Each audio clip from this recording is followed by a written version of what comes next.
go and pay ransom.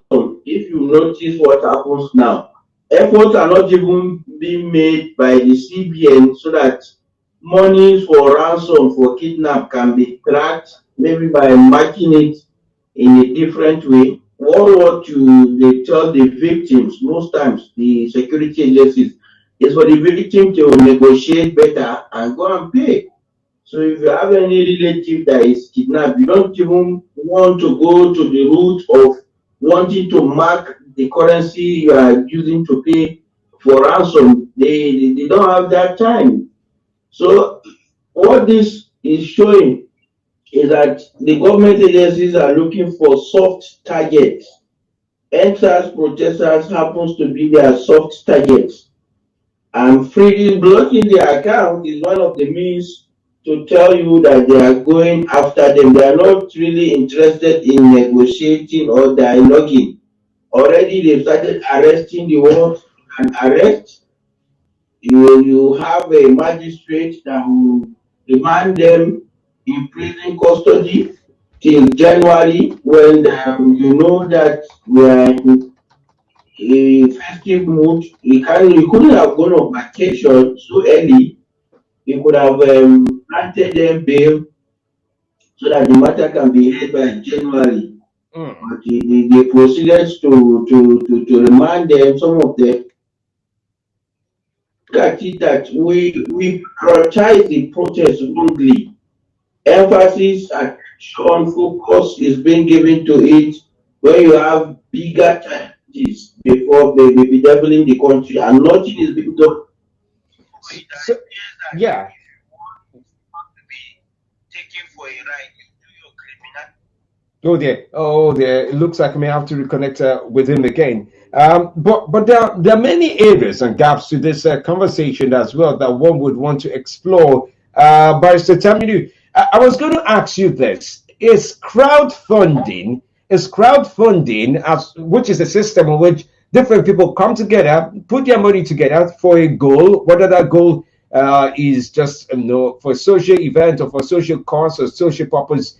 It's crowdfunding a crime in Nigeria? Because I do see under what we call the Security and Exchange Commission law, it is expressly prohibited to have equity crowdfunding in Nigeria. That's what the law says with regards to that. Is that the same thing as what they have done? Is crowdfunding a crime in Nigeria? Oh boy. Okay, I'm sure he would join. Well, we will establish a proper connection now with regards to that. But so it's something not to miss out on, just to understand if crowdfunding. Yes, Are you with me? yes, I am with you. I can hear you. There's need for you to distinguish between crowdfunding and crowd investment funding. It's like you having a hedge fund where you are looking at the one the Security and Investment Act provide. You are bringing out resources with the purpose of or the promise of making profit. In the case of the answers, resources were collated not for profit but to support a cause. So you cannot equate them in the same line. You are not allowed by the various investment law, the banking act, BOFIA and other law for you to now solicit to the public to invest in a venture that is not registered or approved or licensed. It doesn't have license. What is different if an activity involve a humanitarian gesture, involve a movement, involve an act that is meant to help the people. Anybody can fund it, the crowd can fund it, and there's no impairment, there's no legal position that will not ordinarily allow for such. People are contributing their 1 naira, 10 naira, 100 naira, a million naira to provide maybe food, to provide soft drinks, to provide charging points. There's no return on investment apart from having good governance in the country. It's different from what SEC and other financial laws have in mind. Financial laws are talking about anti-money laundering, are talking about foreign direct investment, are talking about inviting the public to invest their money with the hope of making returns, making profit. These are not clear. They are not for any law to operate. The fact that the law targeted will have to come in tune with the various provisions of the law. So I believe for the answers, if they go to court, they will easily be able position that the CBN has taken, and I think it's a wrong decision. Things could have been done much more in a different way. Okay, so let me ask you on this. There's another issue now. There are about 50 other people now that have now been put forward as the reason why the protest did go forward essentially was because they used social capital to advocate and to push forward campaign with regards to the NSAS protest. Among them, of course, is Femi Falana. You find people like Aisha Yusuf also being named. Davido is named. Burna Boy is being named. I could go on and on, but the names are quite popular. 50 celebrities essentially being named for no criminal charge exactly is what one of the persons who has written some letter to a petition now calling on the government, calling on the law courts, and in fact getting a court indictment, or should I say court papers against them, even though a date has not been fixed, to possibly see that they are the reasons why there was looting and breaking of items across the country. Do you agree? Is it possible to make the connection between what the NSAS protesters have done and the looting and say they are the reason why there was looting in the country? The person that initiated the action is not, it's unfortunate that these days we have various frivolous action being treated lightly and there's no sanction for it.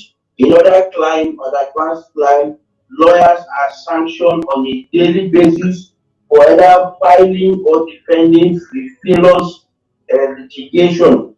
You have a right for a direct criminal complaint in states where administration of criminal justice is being applied. But what that does is that you are only informing the court that there is a possibility of a crime and you want the court to look at that possibility. If the court is satisfied, the court will order the police to investigate. So the essence of it is not for every dictum and Harry to just rush to court. There are processes. This kind of direct complaint approach is usually used in a situation where the police, the state now, is not kind of very interested in a particular matter and you want them to, in a way, be responsible because criminal prosecution are done by the state. They can only give you administrative fiat to prosecute on their behalf.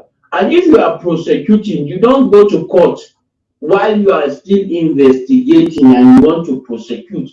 Going to court, you are only going to court if you are an apparatus of the state because you need the court to give you the order to either detain for 14 days, to detain for a period much, much longer so that you can conduct investigation. This is a private individual. He has no mandate whatsoever to arrest, to detain, to investigate. If the offences were committed in his presence, he can make arrest and hand over to the police. Talking of a protest has gone on for quite a long period of time. I doubt if he has all the evidence he needs to get a conviction. So you ask yourself, why is he rushing to court to file whatever he's filing? He's just being a busy are supposed to be investigating the hoodlums that hijacked the peaceful protest. That is where our focus, our attention, and the emphasis of the government should be focused on. And we all know some of the hoodlums were sponsored, and we know where the sponsoring came from. So we shouldn't deceive ourselves. for all these witch hunts, the time for people that are busybody, that things that doesn't concern them, they want to make fame out of it, the time where people allow themselves to be used by officials of government that have failed in the discharge of their responsibility, and now they are now trying to look for a scapegoat is past. There are burning issues that have been brought by the NSAS protests and so many other issues. Those are the issues that the government should focus on. Let's Oh, end terrorism, let's end banditry, let's end kidnapping, let's end Boko Haram. Let's have new ideas. People that have been given they've been saddled with position of responsibility for 4 years. They've been telling us the same thing. They've been lying to us. They've been telling us they've technically defeated the terrorists, and the terrorists are still unleashing mayhem. You've seen how some Boko Haram suspects are being rehabilitated, are being radicalized. So it mm. means we are treating them with kid gloves. And Meanwhile, the same people that are raising their main issues are being punished, are being targeted, their accounts are being frozen. What kind of a government do we wish we, to bequest to our children? let's move on to another subject very quickly now. And now let me take you on another subject that may interest you. So the lawyer defending, it so happens almost all the stories we're sharing this morning have one thing or the other to do with the courts. The lawyer defending the witnesses before the Lagos Judicial Panel says they have videos, they have photographs, and they have witnesses in the Lekki shootout of October 20, 2020. Quite a sad day, in which, by the way, the Nigerian army have come out to say that if anything at all was short, it was blanks. Even though right there were live footages that showed that there were, well, what you call uh, now, well, what is left of after a bullet is being shot off, in this regard, even at that. But here's my question. A lot of the witnesses from the Lekki 20 shootout, the incident, are going into hiding. Did they switch now? I think that's how she's called. She's now been described as a snitch by some people in some classifications, and she's now supposedly in Canada. And then there's the part about the other witnesses who are now afraid for their lives to possibly come forward to testify because looks like people are being picked up. I spoke to two people in Oshobo yesterday who are being picked up for WhatsApp group creation and the likes of that. Do you think we would be able to have credible witnesses the way the clampdown, or should I say the alleged clampdown, is going on to clean up a situation that was possibly witnessed by so many people around the world, and to make the narrative sound as if we all got it wrong? The fact of the matter is that when you are a judge in your own case, the essence of justice has been defeated because this is a natural position of the law whereby you cannot be a judge in your own case. You ask yourself, who set up the panel of inquiry? Is the government. So they have a say. So let's assume we are lucky to have independent minded panelists. So the next phase for the government now to discredit the same thing they've set up is to ensure that you have questionable witnesses, or witnesses that are not credible enough, or witnesses that will not even be available to testify. And if you don't have witness to testify, then it means all the statement being made, majority of it will either be not substantiated or will not be credible enough, and it will be difficult for judgment ruling to be a decisive one at that to be passed. You need all the witnesses, we need them, but if they are being down, if they are being arrested, if they are being harassed, if they are being intimidated, if their accounts are being frozen, it's just a tip of the iceberg. They are telling them what will befall them if they continue to protest, if they continue to present themselves as witnesses, if they continue to demonstrate. We are seeing how some of them are being remanded for in prison without bail until the next hearing, which is slated for January. and we are just in the beginning of November. So it means tactically, legally, they will remain in detention for this long period of time. These are things that the law does not encourage because it erodes the concept of presumption of innocence. They've done things to make you look as if you are guilty. And you ask yourself, if there is a double standard to this. They don't do this to the bourgeois, they don't do this to the elites that are was destroying the country. It's only the masses that anytime they complain, they clamp down on them. Anytime they voice out, they name them. Anytime they make comments that they are not pleased with, they want to regulate. Shortly, if you look at apart from the answers closely related to it is the control of the social media bill. I know as a fact, so many media outlets, the normal media outlets, they've been fined, they've been sanctioned, they've been given warning, and they try to control what they air, what they present. So you see that the focus has been on the minor issue.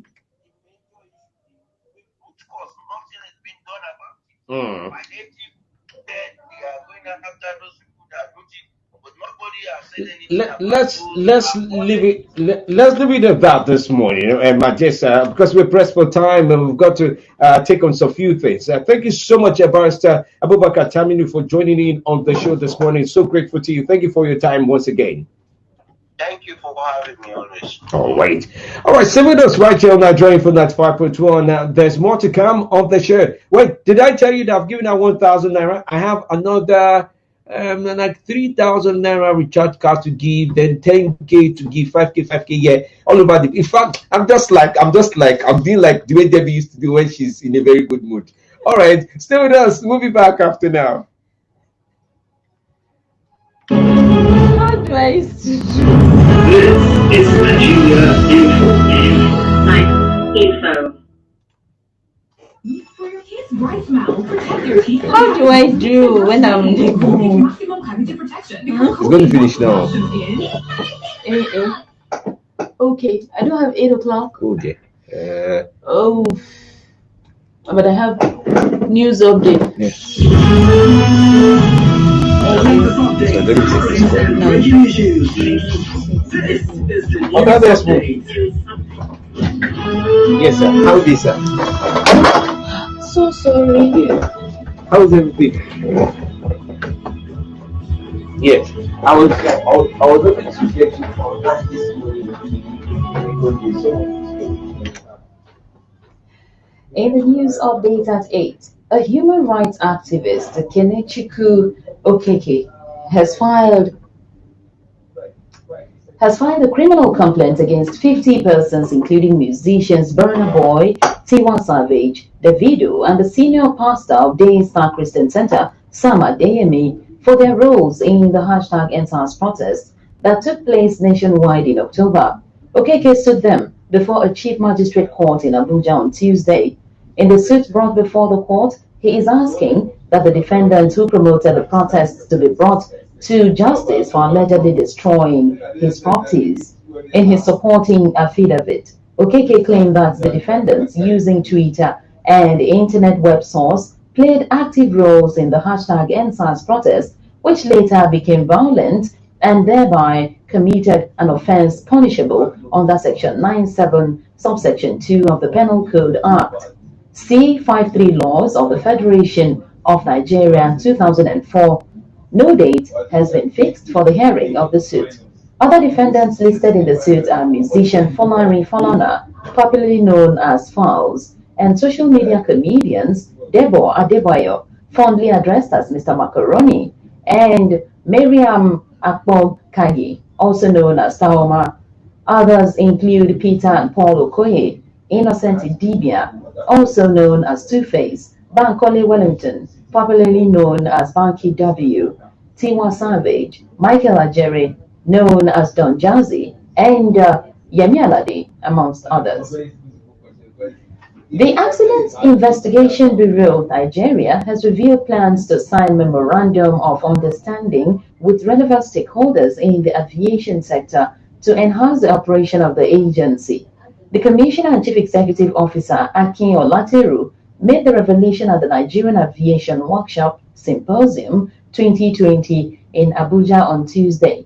Olateru, who said AIB had already signed MOU with Bureau NK Accidents, Nigerian Airspace Management Agency, Nigeria Air Force, University of Ilorin, and University of Lagos, maintain that the collaboration will assist for smooth operation of the agencies. According to the AIB boss, agencies' harmonization is critical to the achievement of their organizational objectives.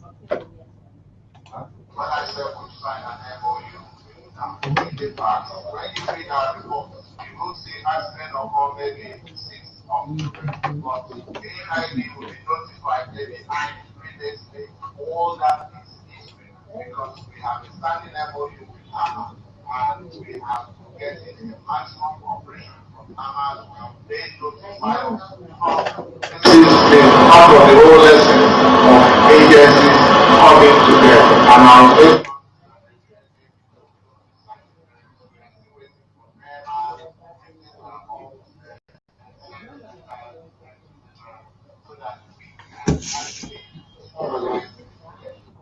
Also speaking, the Director General of the Nigerian Civil Aviation Authority, Nuhu Musa, also commented on the importance of collaboration, maintaining that NCAA is not policing any agency in the sector, but that they are all partners in progress.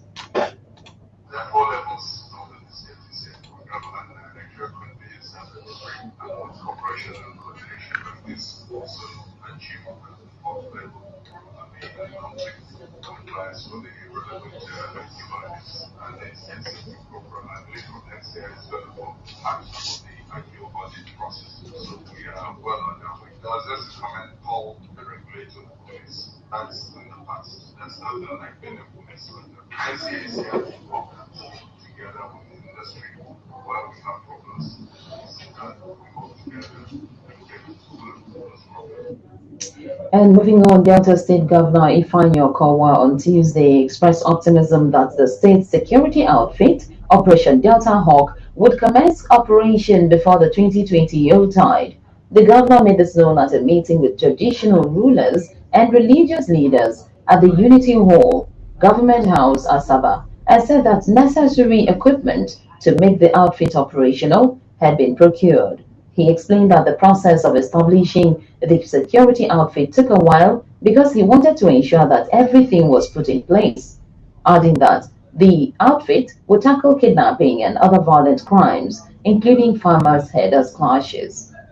From the foreign scene, Australian police say they have rescued 46 children and arrested 14 men after an investigation into an international child abuse network. The victims were allegedly subjected to crimes including sexual abuse and other forms of exploitation. Authorities said the investigation also led to 3 arrests in the US and had identified suspects in Europe, Asia, Canada, and New Zealand. The case is believed to be one of the biggest of its kind in Australia. The Australian Federal Police said all victims were aged between 16 months and 15 years old. 16 of the victims had attended one childcare center. The 14 men faced a total of 828 child exploitation charges, as well as bestiality charges involving 4 animals. Authorities said the network had produced and shared images and videos. That's the news update at 8 on 95.1 Nigeria Info. I'm Deborah Ohamara.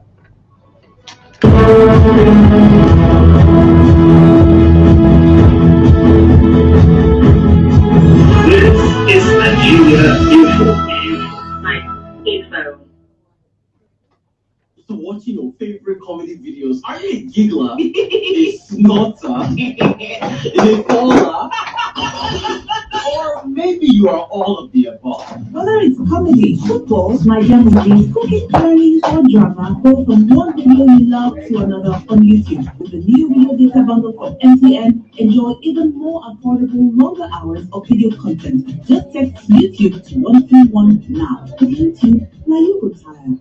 It's back and it's better! Samsung Blue Tag sale! Another unbeatable sale of massive discounts! Get up to 20% discount on select Samsung smartphones, TVs, refrigerators, and washing machines. Don't miss this great opportunity to get your favorite Samsung products. Hurry now while promo lasts. Promo runs from 19th of October to 8th of November 2020. Terms and conditions apply. For more information, visit Samsung.com or call 0800 Samsung. Which song do you want to play? The song you asked me to play yesterday, I think I played it now. My own song. Your like own. Debbie. Okay.